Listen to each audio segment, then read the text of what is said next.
Morning everyone. We finished the that paddock of barley last night, so today we're going to get into the canola.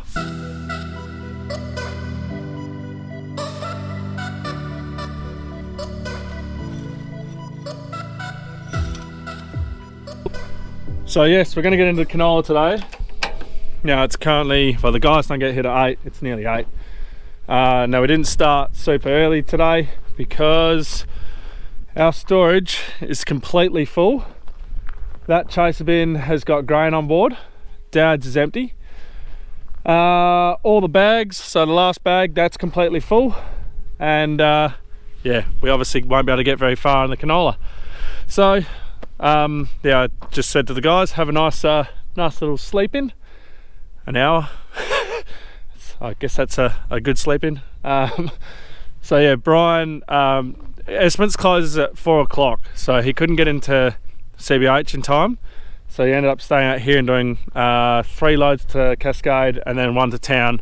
So he's at Esperance this morning tipping off, but he won't be out here till about 10 o'clock, something like that. So yeah, the plan is we'll get Paige's chaser, we'll unload that into Dad's, and then we'll clean hers out, and then we'll get her chasing for the guys out here. Now that's a 30-ton chaser, probably about 22-ish, 23 ton of canola you'll get in that. So looking at what our canola is going to do here, I'd say maybe a ton. So you know, there's 20 something hectares of harvest that the guys can get done this morning. So we'll see how we go. Now obviously just checking this over, it's a daily thing that we need to do to make sure that it starts and works. Oh, the air was low, but she started. So we'll build the air up on that. We'll build the air up on the what's it call it, the starter tank, and yeah, then this thing will be all good to roll. It's going to be 26 today, so it's going to be nice and warm, and yeah. Let's get into another day of harvest.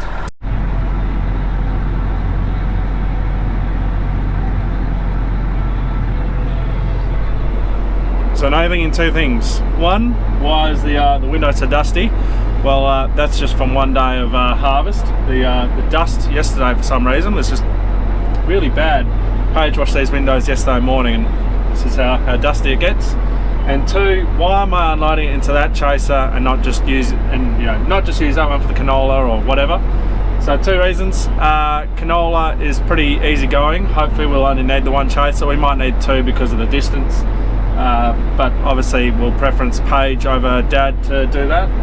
And then the other one is the Wildcat there's got a really long auger, and it can really stack the fill bins up, and you can see that the 100 tonner has still got room on this side, and then it's still got room on the other side. The 860 still got some room just there, so we'll be able to use that one to try and top up everything nice and full. There's a potential that we could empty that chaser bin as well, so but we wouldn't be able to do it with this one, so that's why I'm swapping the grain over.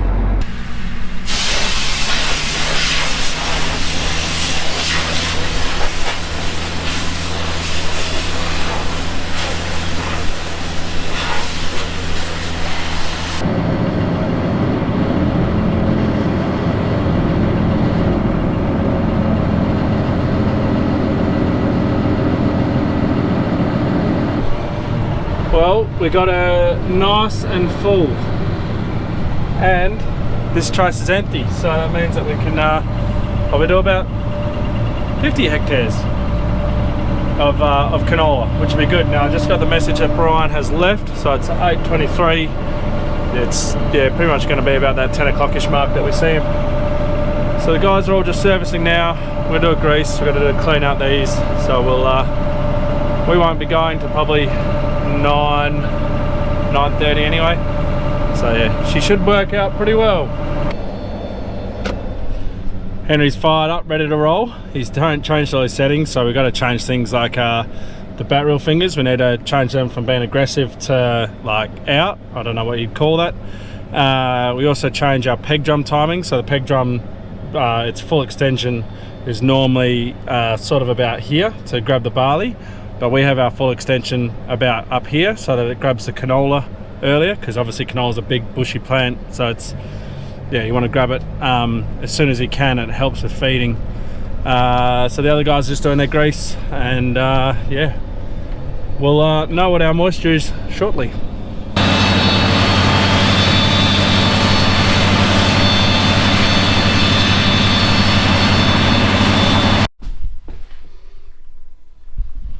Moisture is 6.9, so we are all good to roll. We'll probably be rolling in about 20 minutes once everybody's sorted and ready to go.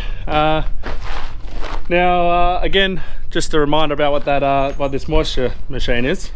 So this Infotech. So this is a CBH grower hire one. So they lend it out to growers. You got to hire it if you're only doing it by yourself, but if you've got 3 growers, then it's free of charge. And this is a central location, and I've got 3 other farmers that come here and use this. So I know last year a lot of questions were asked, why don't I have this in my ute? Why don't I move it down to Rhiannon? Why don't I move it to Hattons, have it on a little battery pack in the back of the car, just rolling around? So 2 things is, again, it's a central location which everybody can come to, and they know where it is. They can use it wherever they want. And the second is if it's in my ute, well, they can't find it, they can't get to it. But transporting, they're not designed to be driven around.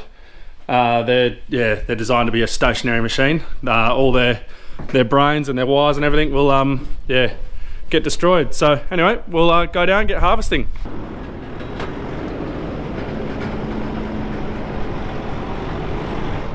So I've got Brian here. We're going to drain this. That should get all of his truck full, and we're underway with the headers. They are rolling, and Dad's telling me I haven't checked the oil and water. It's fine. Yeah, the canola out there at the moment, I don't know if it's calibrated or not, but we're going about 1.1 to 1.3, which is just an absolutely amazing result. So I'll keep you guys posted on that. As I'm loading Brian, guys, good a time as any. The Movember links are down below. If you guys are able to donate to that, that'd be absolutely fantastic. And just remember, $20,000. I got the blue lips, blue nose. Let's get the blue hair, and that's the goal, guys. 20 grand. It's all for a fantastic cause, for prostate cancer and for mental health, two major killers in men. So love your support, and any donation that you guys are willing to give will be fantastic. So yeah, links down below.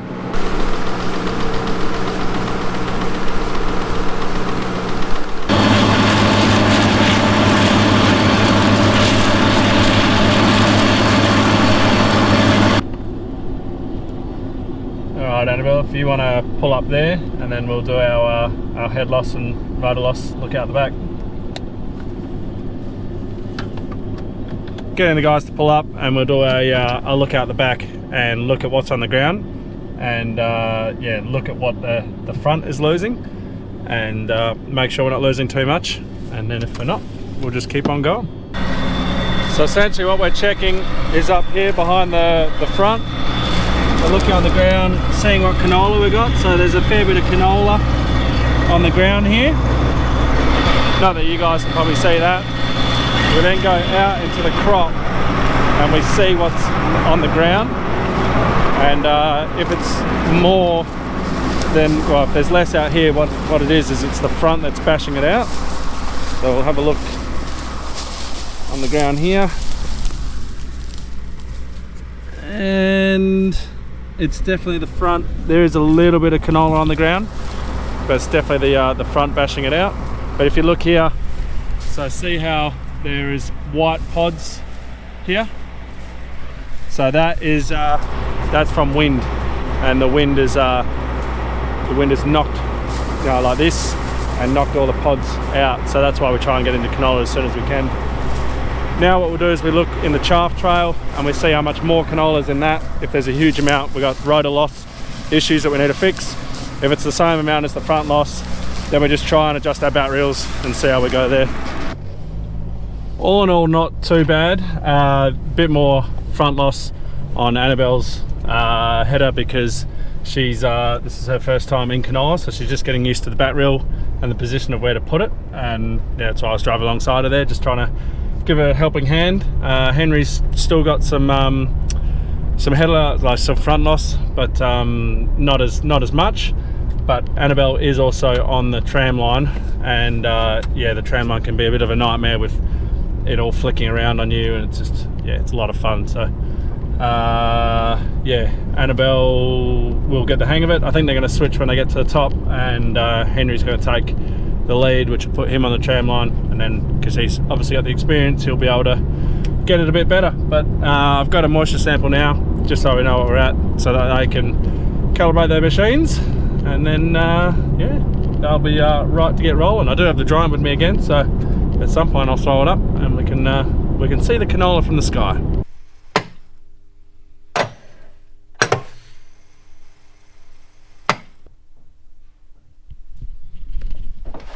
.7 crispy dry, so the guys are completely fine to keep on harvesting. And the beautiful thing about canola is it does take a lot of moisture to bring the the moisture up, and it does take it's very quick to dry out, which is good. So the plan will be to finish all our canola now and then get onto the barley. So hopefully that's what actually happens. But we do have a few, this next 7 days is actually quite nice. It's yeah, pretty warm days, like the high 20s, even got a few 30s, so should be good. Well guys, tell me if the audio is different, because I went and upgraded my my microphone. So that's what I was using. This is the Rode Mic 2, and what I've switched to is the video micro. So it's a physically where's a mirror? It's a physically smaller. I don't know if you guys are gonna be able to see because of this. See that? It's a physically smaller one. So what I normally have is where can I put you? Nowhere. It's this, and because it's so big, I have to have it on a bit of an extension which sits back, and it's a pain when I'm trying to get set the camera on something that's close, like a wall or anything like that. So I bought the smaller one to see how it goes. So let me know how the audio is going. Hopefully it's good. With the canola obviously not yielding as much as what barley does, it means it's a lot quieter time. As you can see, we've got Dad's chaser parked up. So Paige is out there just doing it all on her own. They're unloading. So this is our longest paddock. That's 2.8 k's for a run. They're unloading about halfway up, and then they unload right at the very end. Then that gets them all the way back down, and then they get about a lap and a bit before they've got to unload. They're also sitting on 10 k's an hour, so they're smashing the hectares. So it's 12 hectares an hour, so 24 hectares an hour in total. So yeah, no, smashing the hectares, which is good. And I'm walking over here. We got Brian coming in now. The 100 tonner, it's got a little bit of a peak on the other side, so Paige has still got quite a few chases to go into here. But yeah, Brian and I'll keep outlining this barley. We will end up with at least one fill bin left with grain in it, but not much we can do about that. So we'll get in, get Brian loaded and on his way back to Cascade.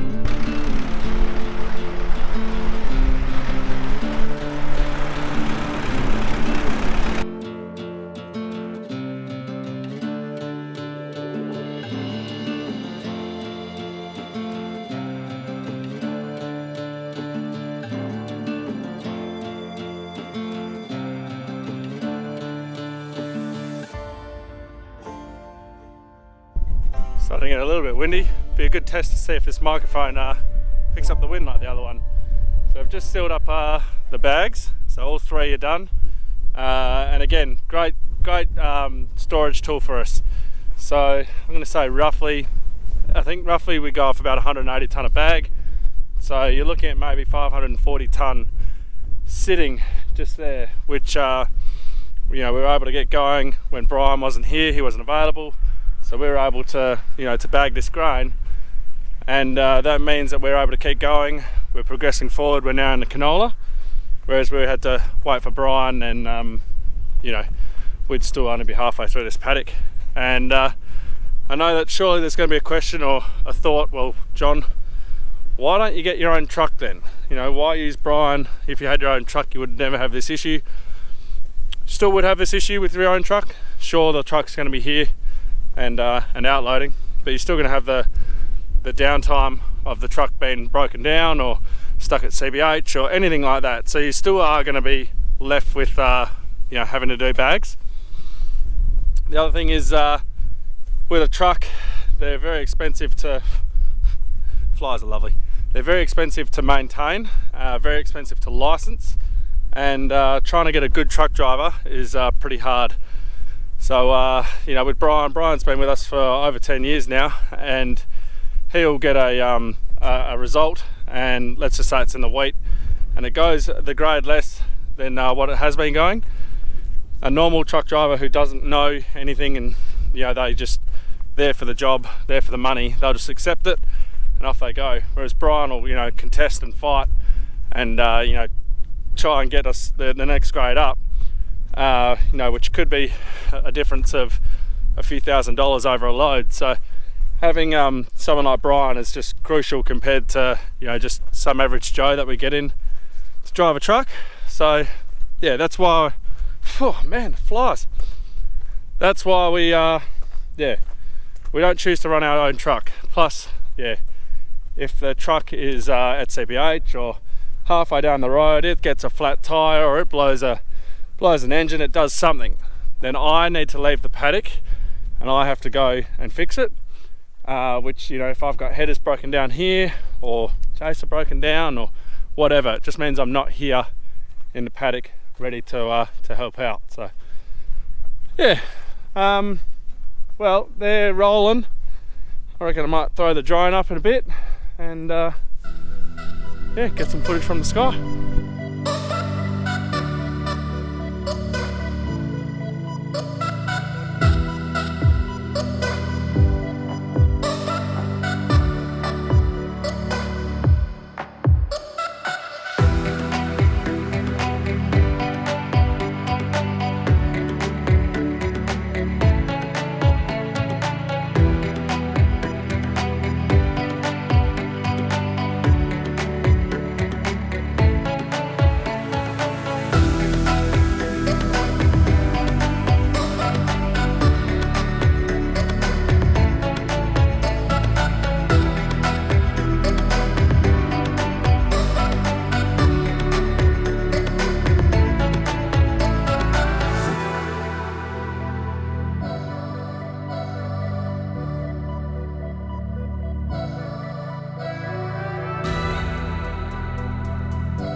Well, the guys are doing well out there. They're just harvesting away, smashing the hectares. According to their yield, it's averaging about 1.3, 1.4, which is just amazing. That bonito we thought was maybe going to do 800 to a ton. So we're very excited to get into the Renegade just there and see what that's going to do for us. That'll be exciting. I got Brian on his way back now. This will be his last load for the day, and then he's off to town. So it could be an early night for the guys, because then we're out of storage. Well, Brian will empty 2 fill bins, so it'll definitely be an early night for the guys. But nothing we can do there. So I reckon I'll leave the video there, because nothing more exciting is going to happen. If it does, I'll pick it back up and show you. But yeah, let's hope nothing exciting happens, and it's just a day. So thank you very much for watching, everybody. The links for Movember are down below. If you guys are able to share some coin, would be much appreciated. And don't forget to like, subscribe and share. And as always, see you in the next one.